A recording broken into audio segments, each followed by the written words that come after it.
Good morning, नमस्ते, सुप्रभात बच्चों। हिंदी की कक्षा में मैं विवेक मिश्रा एक बार फिर से आप सभी का स्वागत करता हूं।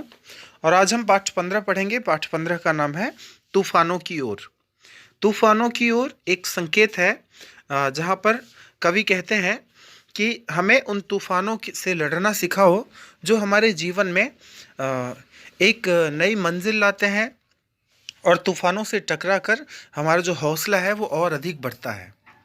आइए देखते हैं, बातों बातों में आपकी जिज्ञासाएं आमंत्रित की जाती हैं। सबसे महत्वपूर्ण प्रश्न आपके जीवन का कि आप जीवन में क्या बनना चाहते हैं। तो जीवन में हम सभी का निश्चित रूप से कोई न कोई उद्देश्य होता है और उसी उद्देश्य की प्राप्ति में हम अनवरत रूप से, लगातार रूप से जुड़े हुए होते हैं। हमें जीवन में क्या बनना है, हर समय हम उसकी चिंता करते हैं, उसके बारे में सोचते हैं और अपने लक्ष्य को प्राप्त करने के लिए निश्चित रूप से हमेशा प्रयासरत रहते हैं। अगला प्रश्न है यहाँ पर कि लक्ष्य प्राप्ति के लिए क्या प्रयास करेंगे। लक्ष्य प्राप्ति के लिए क्या प्रयास करना चाहिए।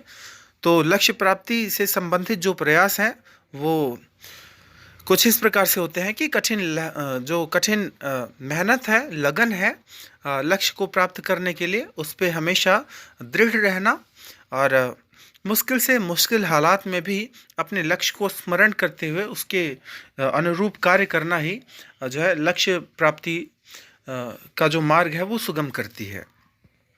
आइए देखते हैं इस कविता में क्या कहा गया है। इस कविता में कवि ने सदा संघर्षरत रहकर, हमेशा संघर्ष करते हुए अपने लक्ष्य की ओर बढ़ने की प्रेरणा दी है। जीवन में संघर्षों से हारकर कभी लौटना नहीं चाहिए, बल्कि संघर्षों से लड़ते हुए आगे बढ़ना चाहिए। जिस तरह आग में तपकर सोना निखरता है, अगर आग में सोने को डालेंगे तो वो और निखर आएगा।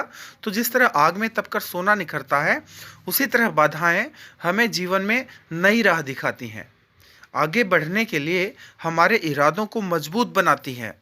जैसे नाविक लहरों की थपेड़ों से भयभीत होते हुए बिना डरे तूफानों का मुकाबला करता हुआ अपनी मंजिल तक पहुंचता है, उसी प्रकार मनुष्य को जीवन में आने वाली विषम और विकट परिस्थिति से बिना घबराए आगे बढ़ते रहना चाहिए। तो यहाँ पर कवि कहते हैं कि जिस तरह नाविक लहरों के थपेड़ों से डरे बिना जो है तूफानों का मुकाबला करता हुआ अपनी मंजिल तक पहुंचता है, उसी तरह से मनुष्य को भी जीवन में आने वाली विषम और विकट परिस्थितियों से बिना घबराए आगे बढ़ते रहना चाहिए। आइए अब हम कविता देखते हैं। कविता में कवि क्या लिखते हैं। तूफानों की ओर घुमा दो नाविक निज पतवार। वह नाविक से कहते हैं कि हमारी जो ये नाव है, आप उस तरफ ले चलो जहाँ पर आज उफान उठा है, जहाँ पर आज ये तूफान आ रहा है, क्योंकि आज हमने ठान लिया है कि हम इन तूफानों को लड़कर पार करेंगे। हाँ, तो और क्या कहते हैं कि आज सिंधु ने विष उगला है। सिंधु मतलब होता है समुद्र। तो आज सिंधु ने विष उगला है। विष मतलब होता है जहर उगला है।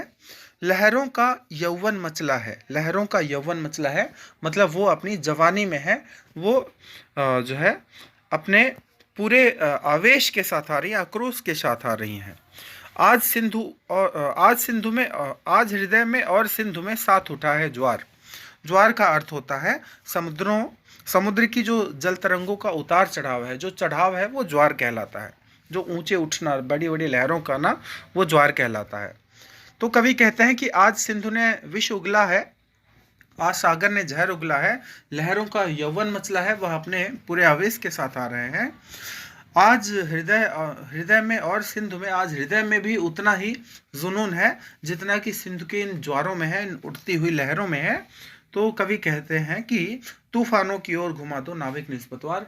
नाविक, हमारे इस नाव को उस तूफान रूपी संघर्ष की ओर ले चलो और हम वहां पर आज लड़ेंगे ही नहीं, बल्कि हम इसे पार करके दिखाएंगे, अपने लक्ष्य तक पहुंच के दिखाएंगे। लहरों के स्वर में कुछ बोलो, इस अंधड़ में साहस तोलो। अंधड़ का मतलब है तेज आंधी। तो लहरों के स्वर में कुछ बोलो, इस अंधड़ में साहस तोलो।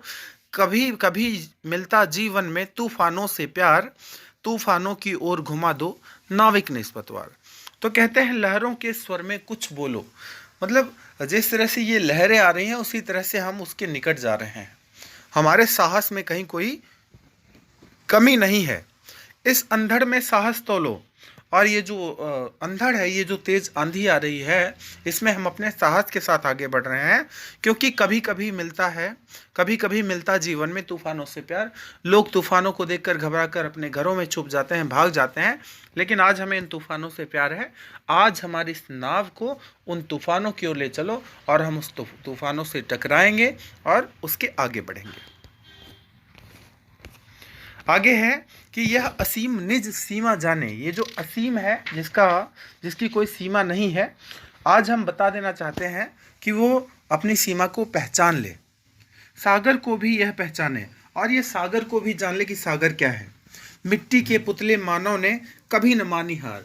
भले ही ये जो मानव है, ये मिट्टी का पुतला है, लेकिन इसके अंदर अदम्य साहस है। ये कभी हार मानने वाला नहीं है। तो वही यहाँ पर लिखा है कि मिट्टी के पुतले मानव ने कभी न मानी हार। मानव भले ही मिट्टी का पुतला कहा जाता हो, लेकिन वह हर संघर्षों से लड़कर आगे बढ़ना जानता है। तूफानों की ओर घुमा दो नाविक निस्पतवार। ऐ नाविक, हमारे इस नाव को तूफानों की ओर ले चलो। आगे लिखते हैं कि सागर की अपनी क्षमता है, सागर की भी अपनी योग्यता है, कैपेबिलिटी है। हाँ, पर मांझी भी कब थकता है। पर मांझी मतलब नौका खेने वाला, नाव चलाने वाला। वह कब थकता है? वह थकता नहीं है। जब तक सांसों में स्पंदन है, जब तक सांसों में स्पंदन मतलब धड़कन है, कंपन है, तो जब तक सांसों में स्पंदन है उसका हाथ नहीं रुकता है। आपने नाव चलाने वाले नाविक को देखा होगा कि वह सागर में जब नाव लेकर के निकलता है तो वो कभी रुकता नहीं है। जब तक उसकी धड़कनें चलती हैं तब तक उसकी नाव आगे की ओर बढ़ती जाती है। इसके बल पर ही कर डाले सातों सागर पार। उसने अपने इसी ही बल पर, अपने इसी ही दम पर उसने सातों समंदरों को अपनी नाव से पार कर दिया है। वह कभी तूफानों से, अंधड़ों से या जो ज्वार है उनसे घबराया नहीं है। तूफानों की ओर घुमा दो नाविक निस्पतवार। ऐ नाविक, आज हमारे इस नाव को उन तूफानों की ओर ले चलो और हम इसे पार करके आगे बढ़ेंगे। शिवमंगल सिंह सुमन इस पाठ के जो रचनाकार हैं। शिवमंगल सिंह सुमन के बारे में आइए कुछ जानते हैं। शिवमंगल सिंह सुमन का जन्म 5 अगस्त 1915 को, शिवमंगल सिंह सुमन का जन्म 5 अगस्त 1915 को उत्तर प्रदेश के उन्नाव जिले में हुआ था। छात्र जीवन से ही काव्य रचने वाले सुमन जी की प्रमुख कृतियां हैं हिल्लोल, प्रलय सीजन, मिट्टी की बारात। इनकी कविताओं का मुख्य स्वर जो है वह देश प्रेम है। ये विक्रम विश्वविद्यालय उज्जैन के कुलपति रहे और इन्हें पद्म विभूषण से भी अलंकृत किया गया। इन्हें यह सम्मान भी दिया गया। 27 नवंबर 2002 को इनका निधन हो गया। आज से 18 साल पहले 2002 में 27 नवंबर 2002 में इनका निधन हुआ। तो आशा करता हूँ कि यह पाठ आपको अच्छी तरह से समझ में आया होगा।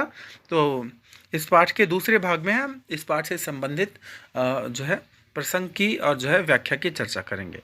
धन्यवाद। आपका दिन शुभ और मंगलमय हो।